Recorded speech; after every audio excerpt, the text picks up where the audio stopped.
Hey, what's going on, everybody? Today is November 7th, 2024. You're listening, watching the Daily Show live. And today we're all talking about how to make AI your sort of personal assistant, but more than that, really be an AI decision helper for you in life, in work, in all sorts of different areas. And to have this fun conversation, we have Jimmy, Beth, Andy, and I'm Brian. And I can kind of give, I guess, the overview. I guess I was sort of the concept for this show is based off of a post that I had done, and actually something that had happened to me about a week ago, something like that.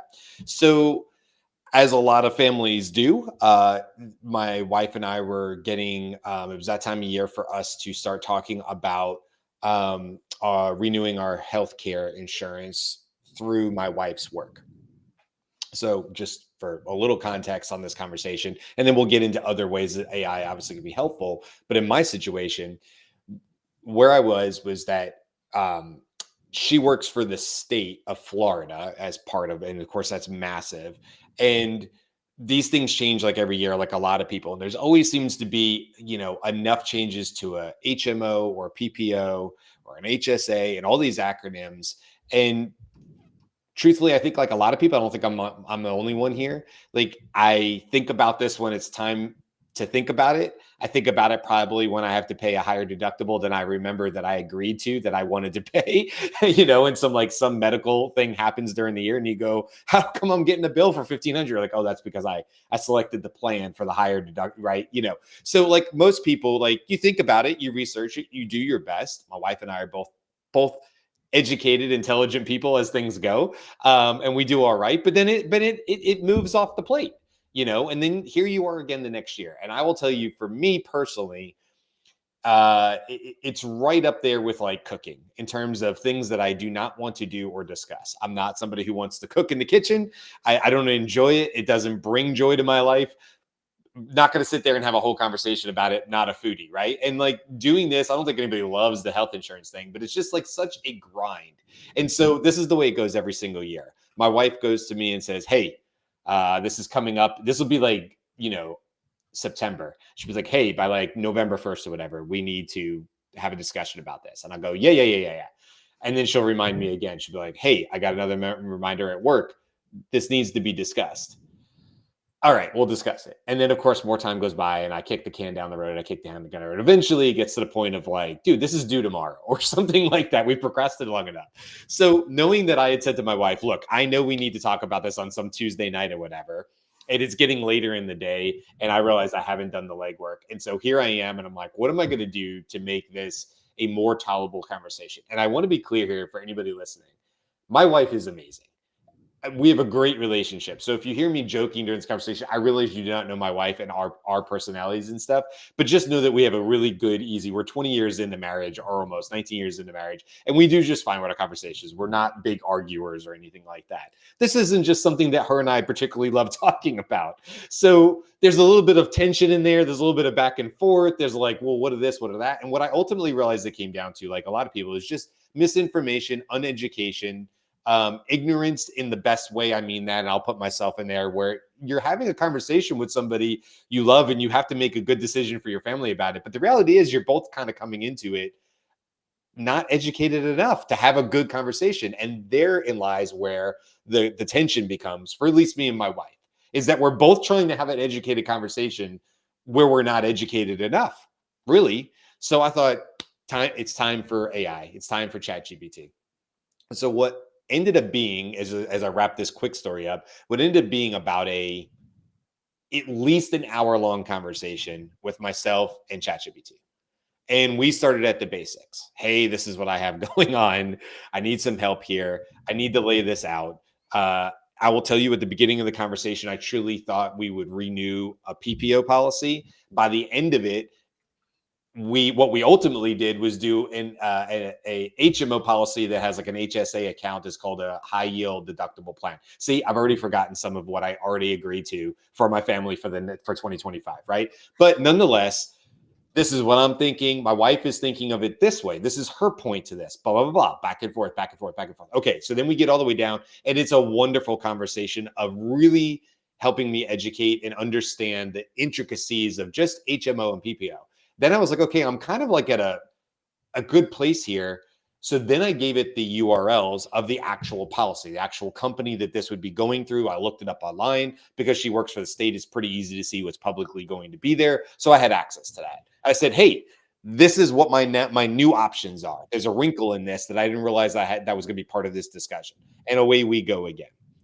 When it was all said and done, I felt very confident, very informed that actually, in fact, what it had done is brought me towards where my wife was thinking, which is helpful. And so then my wife gets home and I'm like, hey, actually, there were some text messages before that where I was like, "Hey, I love you, but I also really love talking to ChatGPT because it gets me." And so there was some text messages back and forth, joking with each other. She's like, "I'm so glad you found the love." Right? We were just joking with each other. But I said, "No, for real. When you get home, before we talk, why don't you just take 20 minutes and read my transcript with ChatGPT? Because if nothing else, you'll know exactly what I said back to it. You'll already know where I was thinking. And now you have the benefit of all the information I learned in ChatGPT, plus my reasoning and thinking, because you'll see it in the transcript, in the conversation." So she did. What ultimately resulted out of all of this, and this is where the conversation of the topic of this show is that my wife and I had probably a 5, maybe 10 minute conversation that was perfectly polite. That didn't have any sort of quips or back and forth from either of us because neither of us felt unready or unwilling to have the conversation at that point. And so we were able to make a very quick decision based off of using an AI tool, something like that, to help with it. So there's the backstory to this show, but I think it goes bigger than this about how you can truly use AI as your assistant these days to work through really complex things that you're dealing with before bringing it to maybe your loved one, maybe somebody else in your life where you feel like you want to have a conversation about it. We're not a political show, but certainly you could have used something like this in the last week or two if you were having political conversations with other people in your life. And perhaps you wanted to come in more informed to the table and say, well, I don't want to be an argument, but I know I'm going to this house and I know it's going to come up. And I don't want to, I don't want to make things worse or whatever. You certainly could use an AI to help yourself going into the conversation. Look, this is what I know I'm going to run into the minute I walk in the door. Help me say and dispel ideas and diffuse tension if this comes up. So there you go. I'll leave it to you, bring it to you guys or whatever. But have you guys used a similar situation like this? Either with loved ones or friends or family and stuff, and had a positive outcome like I did.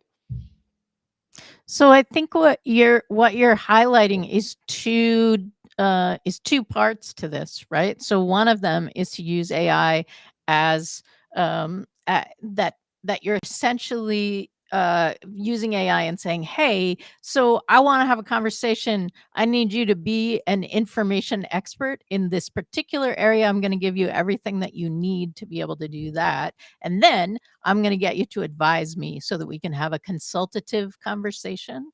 And then the second part is I'm gonna need to talk to somebody that's not AI about this. So I'm gonna want for us to prepare for that conversation too. And then if you're in this situation that you were in, you can actually just share that conversation. Like, go ahead. This is Yeah. my cards are on the table, as it were.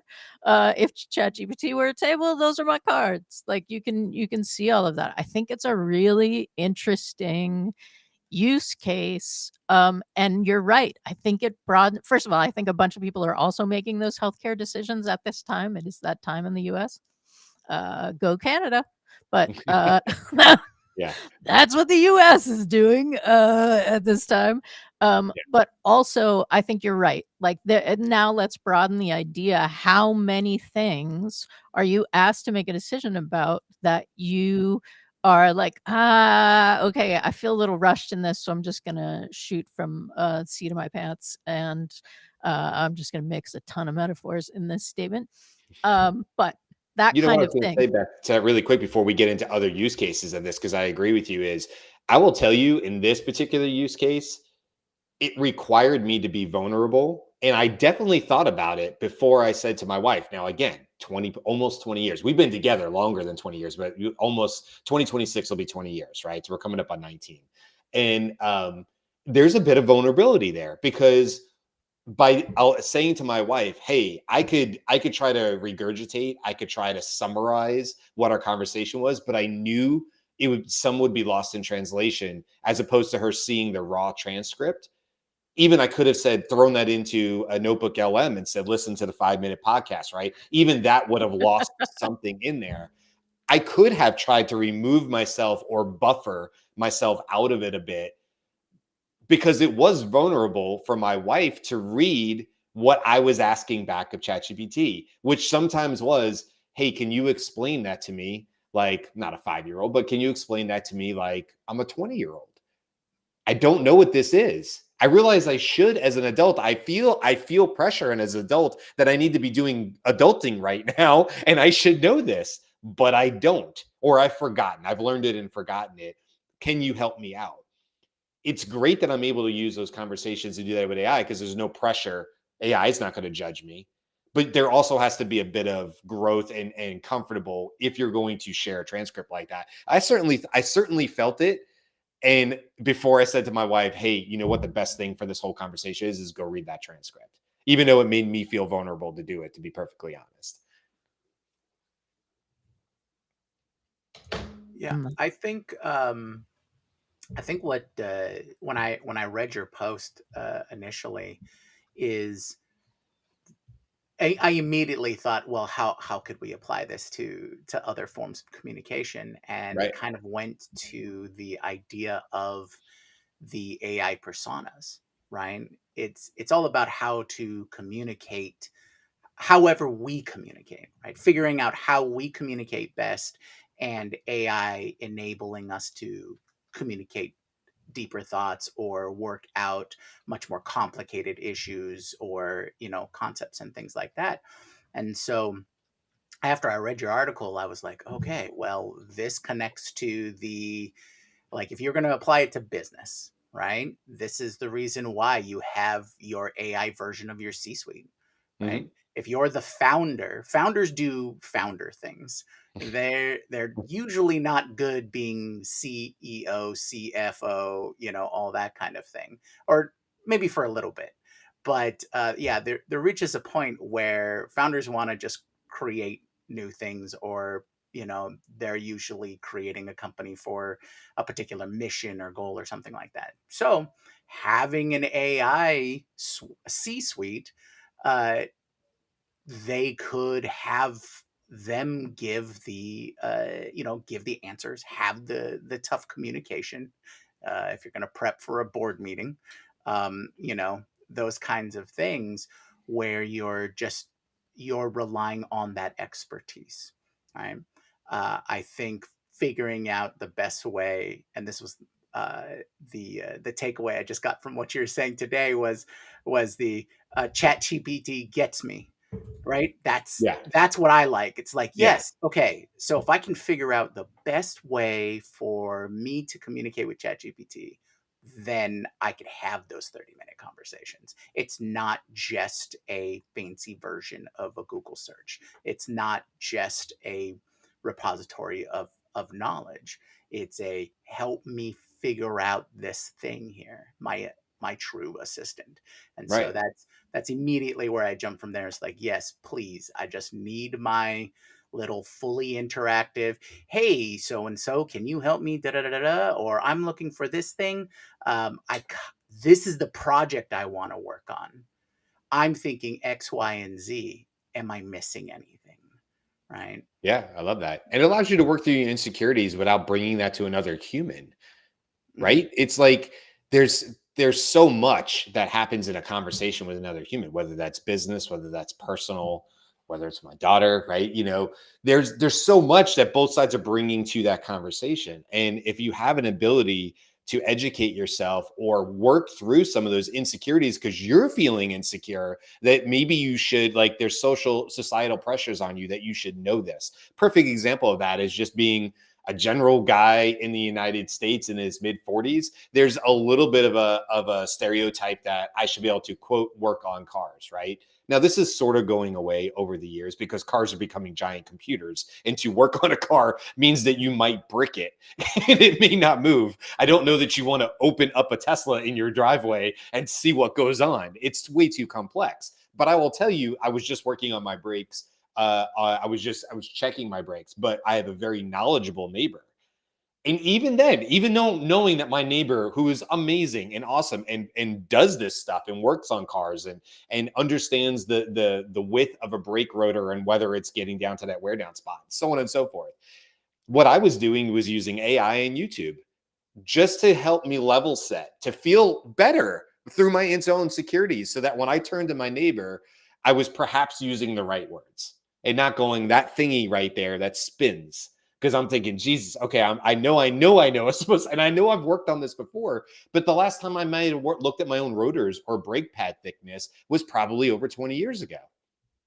So just like little things like that, I think are just so people should have that AI first mentality, not only with like prompting and stuff, but people should really have an AI first mentality about I'm going into this conversation, whatever the environment is.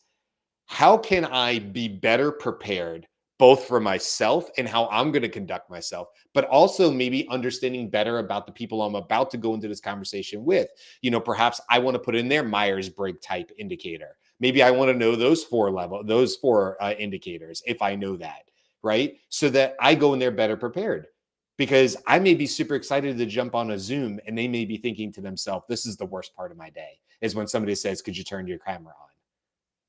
How much better are we going to be at human communication if we have the ability to prepare a little bit better on our own before we get to that? I think that's the really exciting part for me. Andy, we haven't heard from you. Why don't you jump in?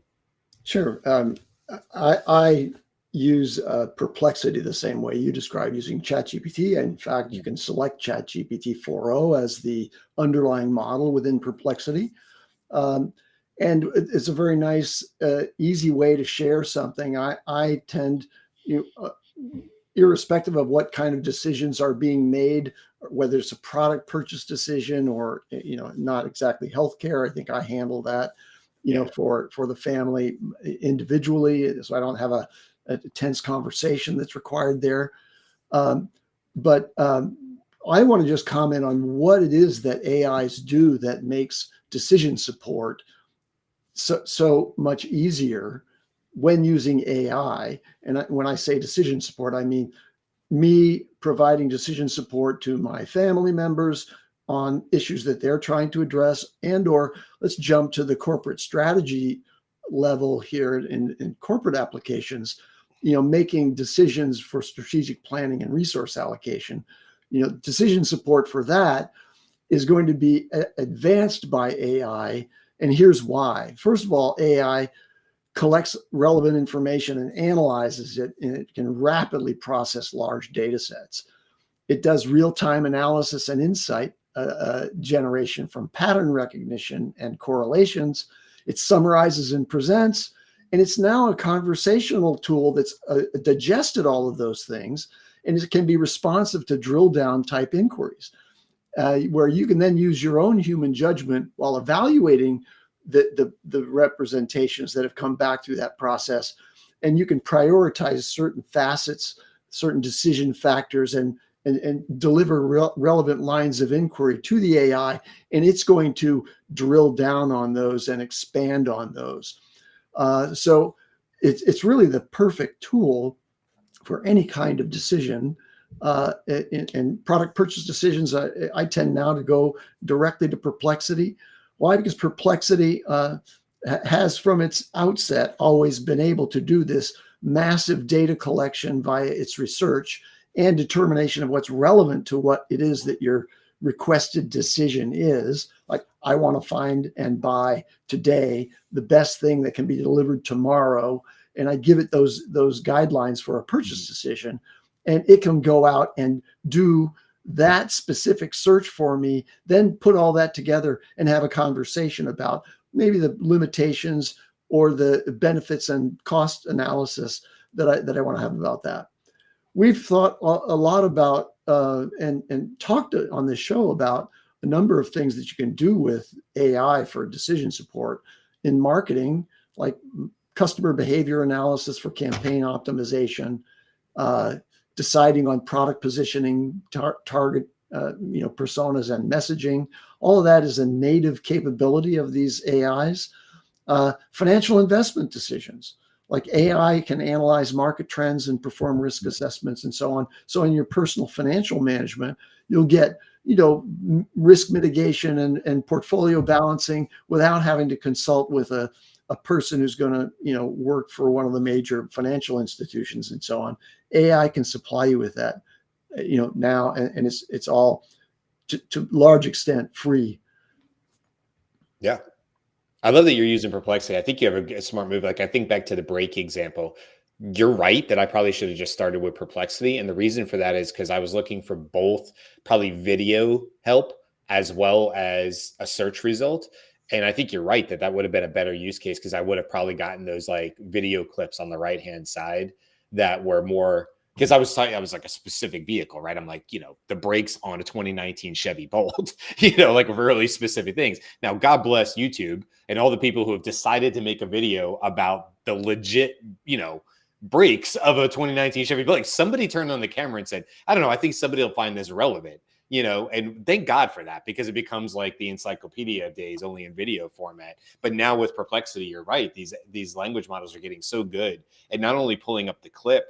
We're starting to see this, but again, I think what we'll start to see even more, like Google does this already because they own YouTube, is highlighted parts of YouTube videos and different video clips that are all then strung together in a chain. But it might be the first 30 seconds of this one, followed by the 20 seconds, because Perplexity or whatever the AI tool is, will be able to understand that this is my overall overarching goal of whatever my search is, and that it might want to link together 5 independent clips from 5 different videos that tells the whole overall story for me, the user. And if we're not there, we're getting there very soon, which will be really cool. So it's going to be an even better experience, Andy, I think, in the near future here. And then who knows with, if there's like a Google Notebook LM ification of a Perplexity, where not only are you getting that, but you just quickly hit the button and say, summarize this in an audio version for me. Right. It's immediately there.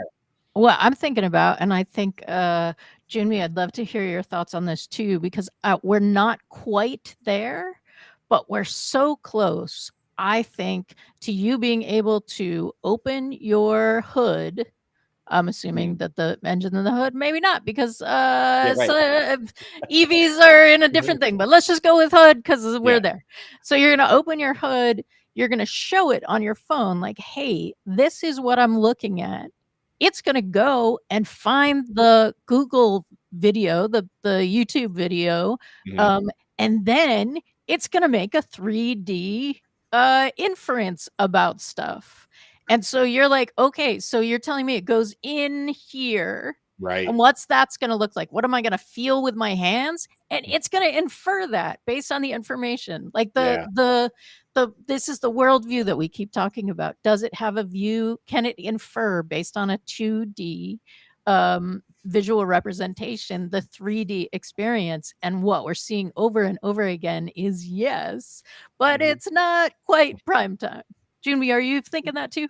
Yeah, so there's a couple of technologies. We've seen some generative AI models that have been recently released where they're talking about just taking 2D images and converting them into a 3D model, right? So we know that already. There's the company Wondershare that is taking live action video or film and uh, imposing your 3D models, mapping it. So we've got action, movement, depth, lighting, all of those kinds of things. Then when you mix in technologies like VR, AR, or the umbrella XR, right, the experience, it allows you to then use the hardware technology. So, like glasses or goggles or anything like that. And that's when you get your HUD, right? Your heads up display, your overview, your overlay. And so, not only will you look at the engine of the car, it will create a 3D model that'll bring that up. It'll bring up all of the references that are needed Also, it will break down whatever information sources and then show you step by step how to replace that spark plug or how to replace this thing, right? Um, Ever have to change a belt, you know, it'll run you through what that whole process is, and then show you what that process is, you know, whether that on a certain level that'll be a video that you can learn, and that'll also be a overview. Think think I know it's so funny, but think of it as like video games, right? It's like you're gonna see an arrow that says grab this thing, you grab it, okay, next, put it over here, those kinds of things. And all of that is just more information to help you guide through a complex process that you didn't have any experience with, right? It lowers the bar, or lowers the barriers into personal empowerment, I think, right? With knowledge comes power. So if everyone can work on their own car, if everyone can repair their own devices, everyone can design or redesign the layout of their room. It's like, oh, instead of, like, I can't tell you how many times as a kid I was asked, like, move that heavy huge TV from left to right, change the couch over here, move this picture over there. It's like, okay, well, why don't we just take a look, rearrange all the elements? Does that look good? Okay, cool. Send me those instructions. All right, I'll take care of it for you. Yeah. Those kinds of things. And, look, I think you're right, Jimmy. Like, this is all very near state, or we've seen demos or variations of this, meta glasses, right? Like the idea of, AR, I think AR just even in 2025 is going to really have a good year. And I think every year after that, it's going to be pretty amazing because we're really finally seeing the culmination of technology get small enough and mobile enough and batteries that are long enough to really bring things out into the real world versus maybe before we were having to rely a little bit more on clunky architecture or computing or whatever, or VR, which is not the same thing as the overlays. But I do want to make sure for today, getting back to what is currently available today. Look, right now, I mean, Andy's already talked about it, Beth and Jimmy as well. You guys have all mentioned this, but like right now, you can give a picture of what it is you're looking at in Claude. You can do that in I guess you could do that as part of Perplexity. You could definitely do it in ChatGPT and ask questions against it. Now, you're not going to get an overlay AR video right now, but there's a good chance that it's going to say it looks like what you're looking at is an engine, or it looks like what you're looking at is XYZ. Or it doesn't have to be an image like that. It could be a proposal. It could be an SOW. It could be a white paper. It could be a lot of things. Now you might copy and paste that, but there might also be like a visuals in there that you want. Claude just got really good with 3.5 Sonnet of not only looking at PDFs, it's one of their new feature functions that you can turn on as a preview. I'm sorry, one of their new preview functions that you could turn on, where it's not only looking at PDFs, now it's actually able to look at those images and make sense of those images and say, well, the overall context of this PDF is XYZ, but it's taking in both the copy, the text of it, as well as whatever the point was of a graph, a chart, or simply an image that was put into the PDF to supplement the story. Now Claude can take that and right now, just you can turn that on as one of the preview functions, and it will help you better understand that. And to me, this just goes back to the overall conversation about, we talk a lot about, AI as a tutor, AI as an educator. Is AI good? Is it going to perhaps make human communication worse because we'll all have this tool that can kind of do it for us? And is it cheating? And I go back into it and say, no, actually, what it can do is make human communication that much more efficient, powerful, meaningful by allowing people to do, and this is important, quick research, almost near instant research prior to having those interconnections. There's I think it's Google right now that has that commercial out where somebody says, "Hey," across the room. It's an actress. I just don't know who she is. And she sort of ducks behind the wall and she's like, it might be Siri. She's like, "Hey, who's the person I met 3 weeks ago at the such and such?" And they're like, "Oh, that's Tom." And she comes back around the wall and she's like, "Hey, Tom." He's like, "Oh my God, I can't believe you remember me." You could see that as cheating, or you can see that as making the human interactions and connections that much better. I tend to be in the latter camp of that I like what this is able to do for me. I'm not trying to use my daughter's, you know, vernacular and buzzwords that are going around her school. I'm not trying to work Riz or Skibbity into a conversation with my daughter, right? And be that parent that's that's trying to be like, "Hey, I get you." No, I don't care about that. I don't think that's not what my daughter's expecting of me. But I do care that I can use AI to get informed about things that she's uniquely dealing with in her school and maybe different subjects and things like that. And have a conversation with AI first to say, hey, help me look around the corners here. Help me see it from her perspective. I understand it from my perspective as a 46-year-old male and as a dad, you know, who has a blinders on about loving her. But help me understand this. Now that you've helped me understand it from my side, now I want you to put the hat on of the 14-year-old. And what is she seeing in this conversation? That's magic, because maybe it uncovers for me something that I absolutely would have missed. And I would have come at it from this angle or that angle or a little bit harder or whatever. And I would have missed what was most important to my daughter in that conversation, what she needed to hear from me.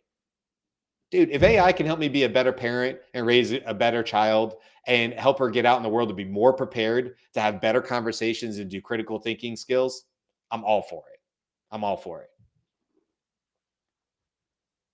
So one of the things that I think we have not touched on yet is I think like a really important point, and something that is missing in most of setting this kind of stuff up. And I will preface this by saying that I used to do tech support, and I know Junmi did too.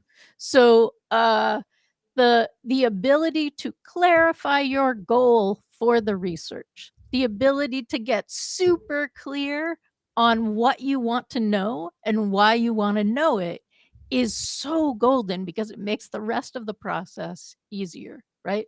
And the relationship to tech support is that if you actually really sit down and do and like go through everything the tech support person needs, this is the program that I was in, this is what happened, this is what I wanted to have happen, this is what I observed, you've just about answered your own question, right? And so being able to get super clear on what you want then makes that conversation go really well.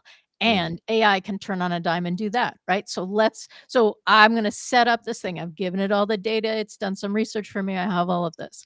I'm going to sit down and say, hey, so this is the outcome of the decision that I need to make. I need to have chosen one of 5, right? These are my goals. These are my parameters. Like I can't choose. I can only spend $750 a month, or like whatever it is.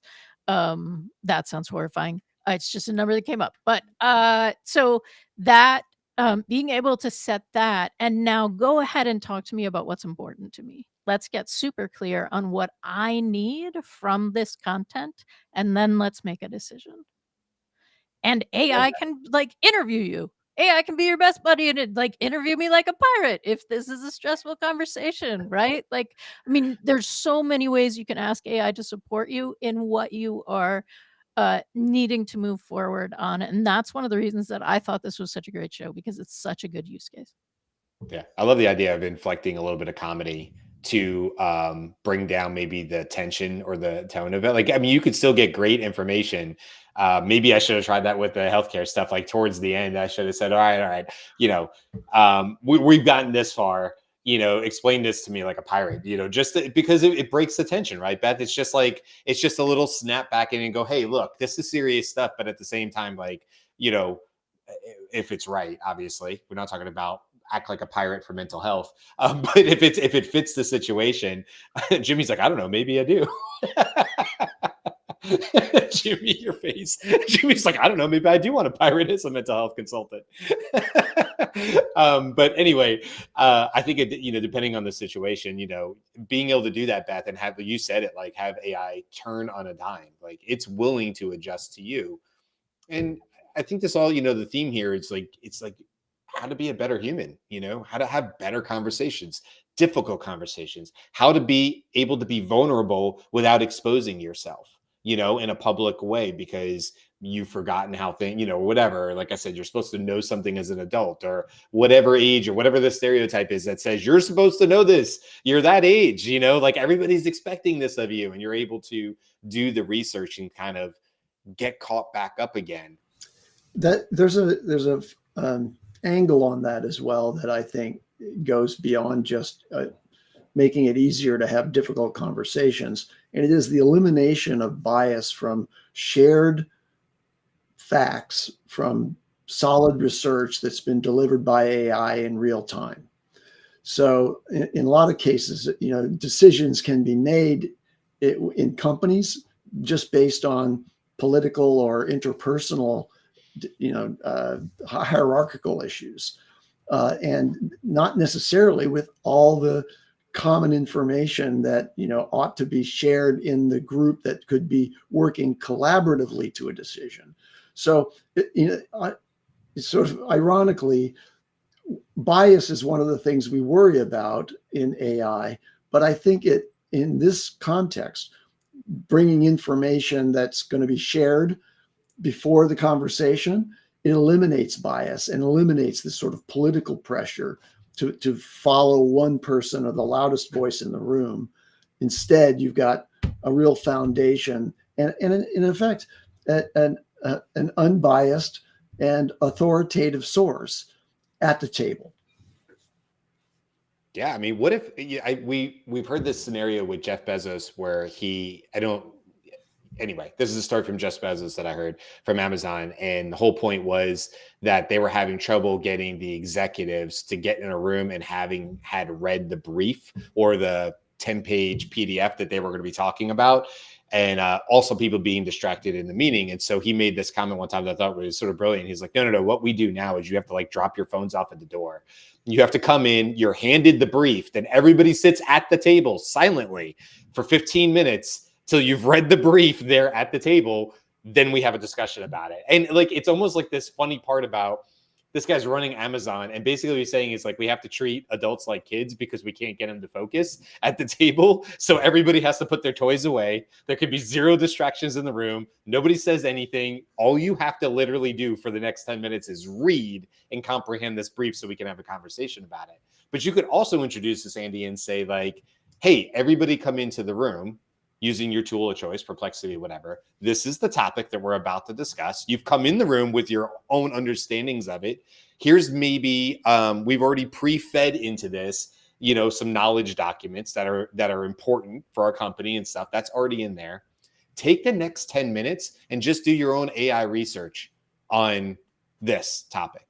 Here's what you think. This is what you want to talk about. This is what's important to you. You're concerned about this. You think this is becoming groupthink. You want to fight bias, whatever that is. Do that research. Now let's all have a conversation about it. Not everybody's going to research and get the same answer with AI. It's going to adjust to how that particular human used it, right? So then you're not going to get the same answer. You're not going to worry about AI giving everybody the wrong answer or hallucinating, because you have a collective group of humans who are now using that as part of their process of having a better conversation. I think with the right structure, this could be a really great solution in a lot of companies.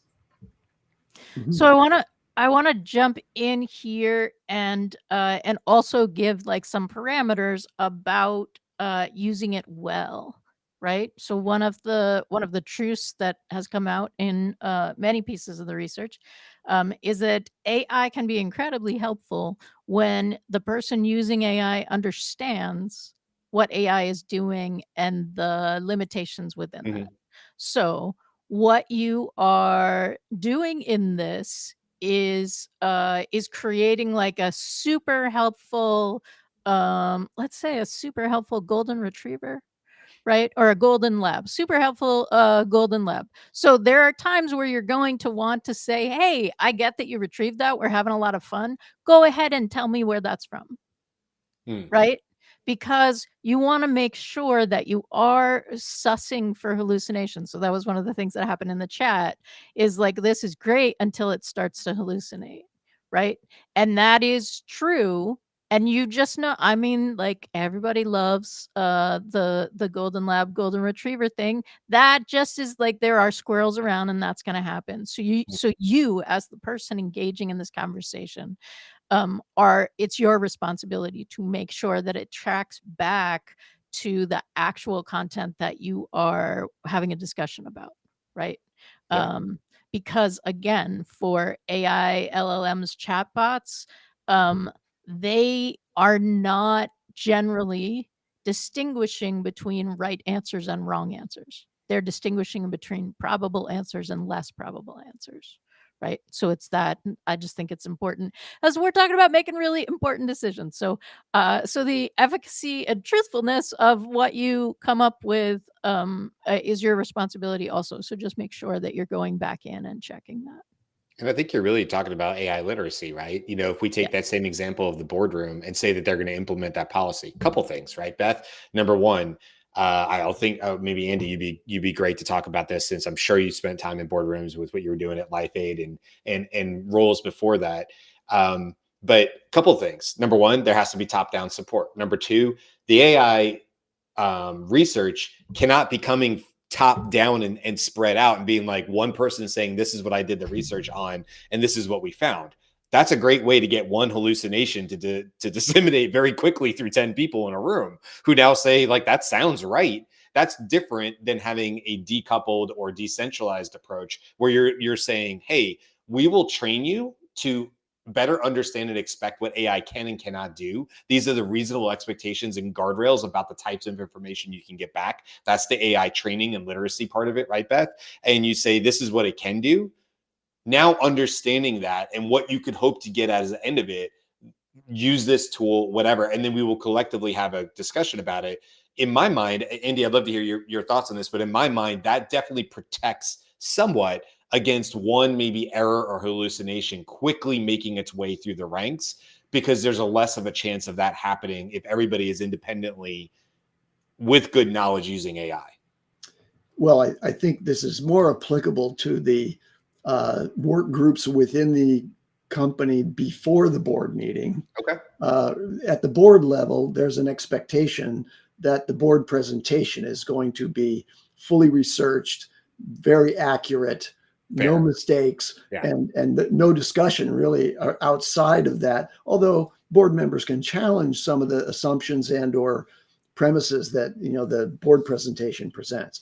But before that, and in different departments and functions, trying to arrive at decisions that are important for strategy and resource allocation, then that's a great application. And I would expect, at least in a company that I would run in this day and age, I would expect that every one of the senior executives would be very proficient using AI research tools in support of their own decisions and their own department's actions. And when we get to a collective where we're making decisions that are cross-departmental, I want to make sure that those people are bringing every tool at their Disposal. at hand into that, Yeah. and AI is going to be prominent there.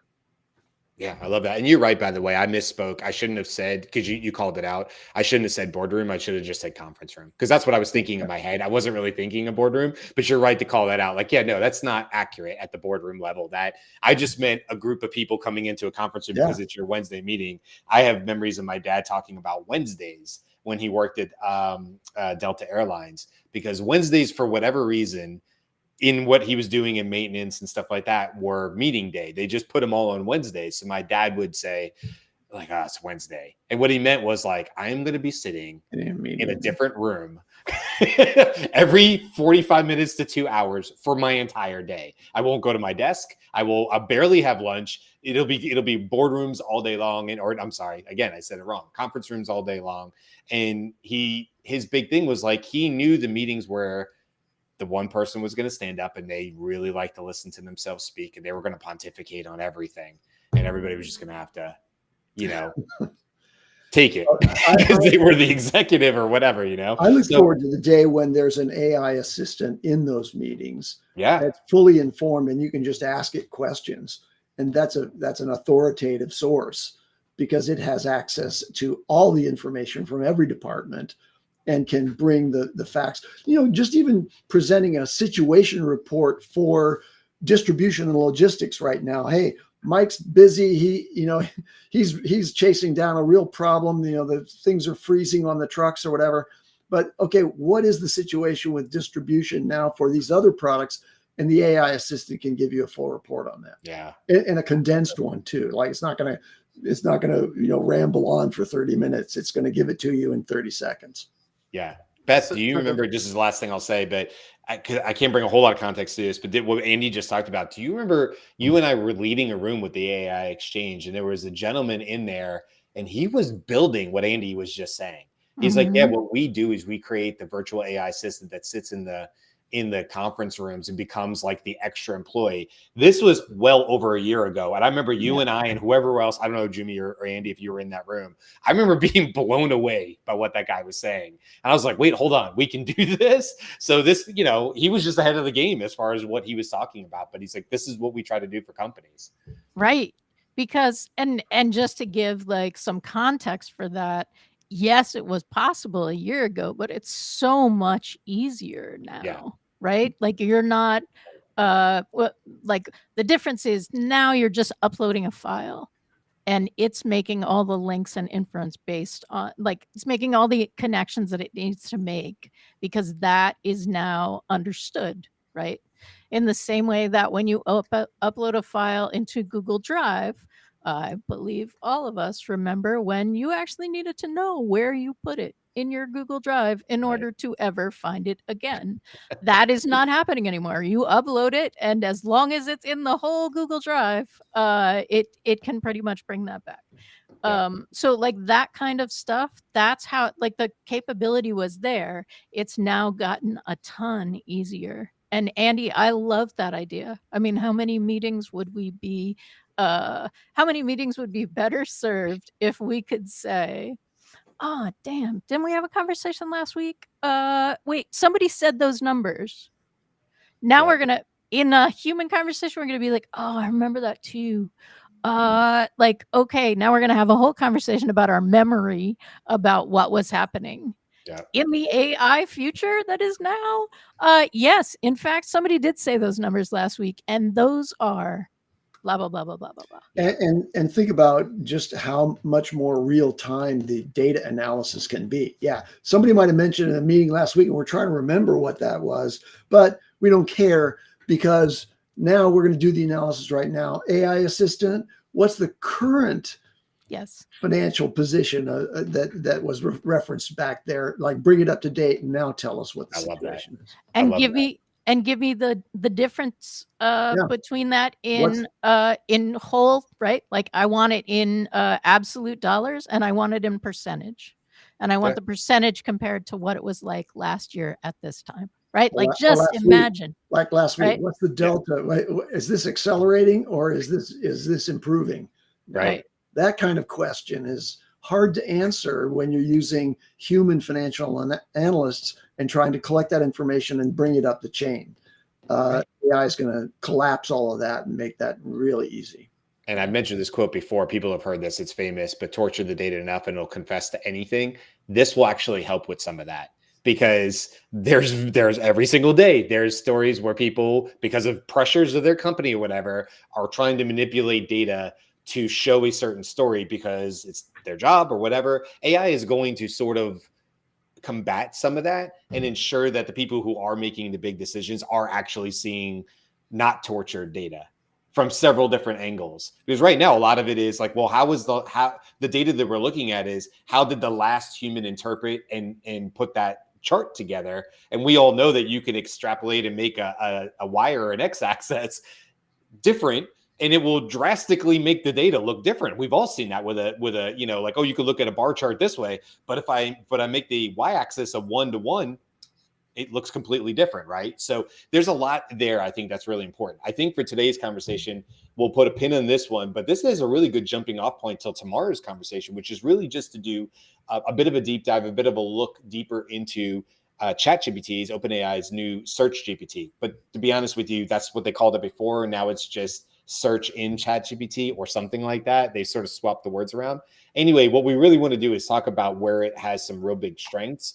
The big question a lot of people ask is, how does it now compare to Perplexity? Is it a Perplexity killer? I don't think so. That's a little forethought on that. I don't think Andy would probably say no to that as well. But let's talk about that. Like, if it's built into ChatGPT, is there a reason now to go outside of it for that type of information? So that's what we'll be doing on tomorrow's show. And it is a really good kind of jump off from today's conversation. So make sure you guys come back, and then also make sure, if you want to get the latest newsletter before this weekend, it'll go out on Sunday morning. Maybe you've been thinking about, subscribing, but you haven't done it. You can go to thedailyishow.com and you can sign up for the newsletter there. The next edition, I think number 23 or something like that, will go out on Sunday morning. So that's it for today. Make sure you guys come back tomorrow for all the goodness that's around Search GPT. And thanks for all the conversation in the comments as well. You guys are the best. All right, until tomorrow.